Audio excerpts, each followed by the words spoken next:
Good evening મિત્રો, કેમ છો? કાચો ગુજરાતીના આપ સૌને જય શ્રી રામ. મજામાં હશો? આજે આપણે એક ફિલ્મી સિંગર અરિજીત સિંઘની વાત કરવાની છે. એની ઉંમર 38 વર્ષની છે.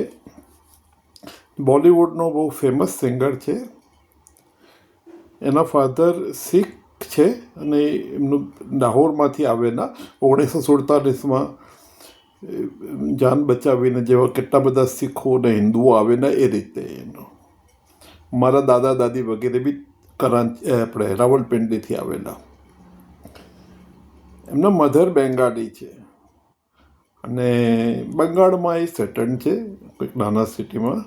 અને એમને જે મ્યુઝિકની જે ટેલેન્ટ મળી એ એમના મધર સાઈડેથી મળી. એમની આંટ હતી, બહુ સારી સિંગર હતી અને એને પહેલેથી જ ગાવાનો શોખ ઉત્પન્ન થયો. પછી એને ફોર્મલ ટ્રેનિંગ બી આપી અને સારા ઉસ્તાદો પાસે. અને પછી એણે 1-2 પ્રોગ્રામ જીત્યા એનો, જે ટીવી પર આવે છે એનો, બેસ્ટ મ્યુઝિકના, બેસ્ટ સિંગર માટેના. અને પછી એ પ્રખ્યાત થયો. 4-5 ફિલ્મ કર્યા પછી આશિકી 2માં એને બ્રેક મળ્યો એનો તુમ હી હો એ ગીત પર.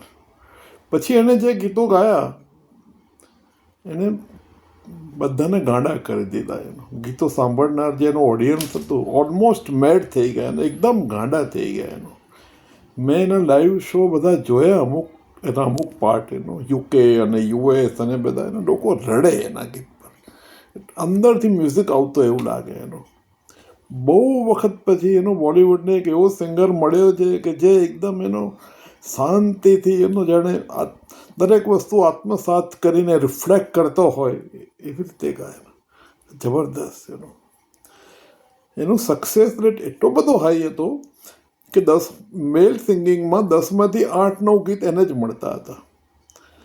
છતાં બી એ ખૂબ મોડરેટ લાઈફસ્ટાઈલમાં જીવતો હતો. એને કંઈ પોતાની ફી બી બહુ વધારી નહીં અને નોર્મલ જ રહ્યો. એને પાર્ટીઓમાં જવાનું ગમતું નહોતું અને અનસોશિયલ ટાઈપનો માણસ હતો.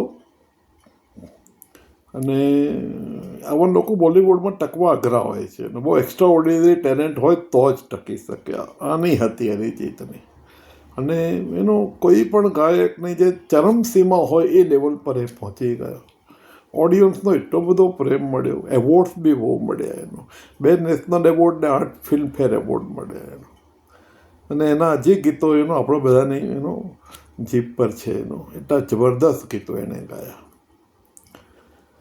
હવે 2020 પછી એણે થોડું ડાયવર્સિફાઈ કરવાનું ચાલુ કર્યું કે નોન ફિલ્મી ગીતો બી એણે ગાવાના ચાલુ કર્યા.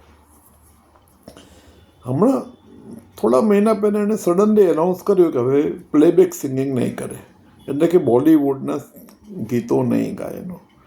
બધા માટે એક ઝટકો હતો એનો, but it was very firm.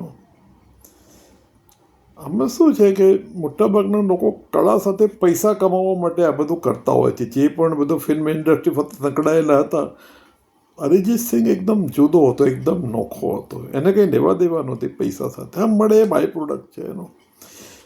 પણ એને સંગીતમાં એટલી બધી મજા આવતી હતી ને એટલું બધું એન્જોય કરતો હતો ને લોકોને એટલું બધું પીરસતો હતો.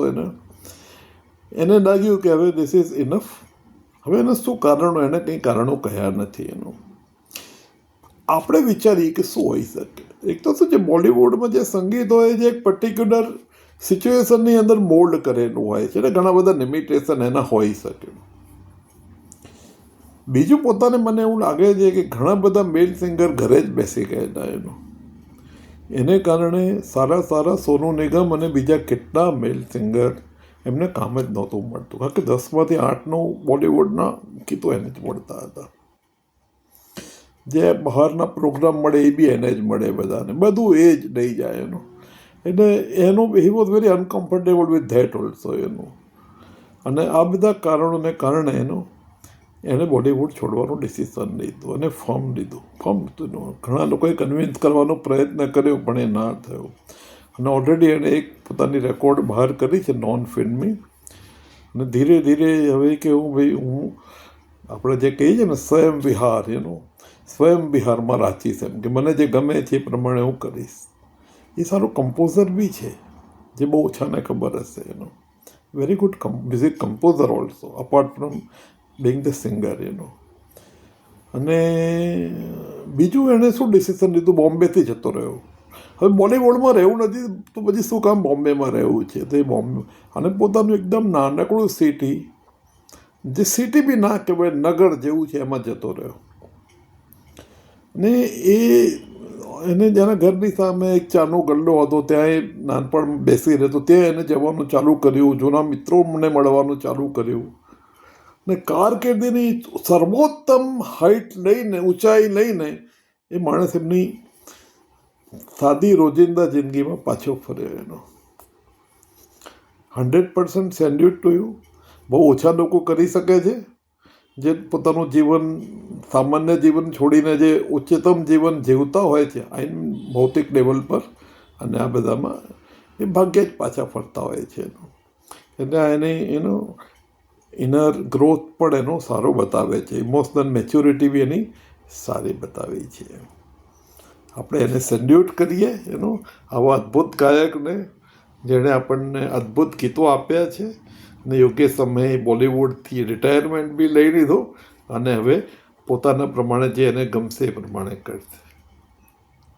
આપણને બધાને ઘણું સૂચવે છે, ઘણું શીખવે છે. Thank you so much. So nice of you.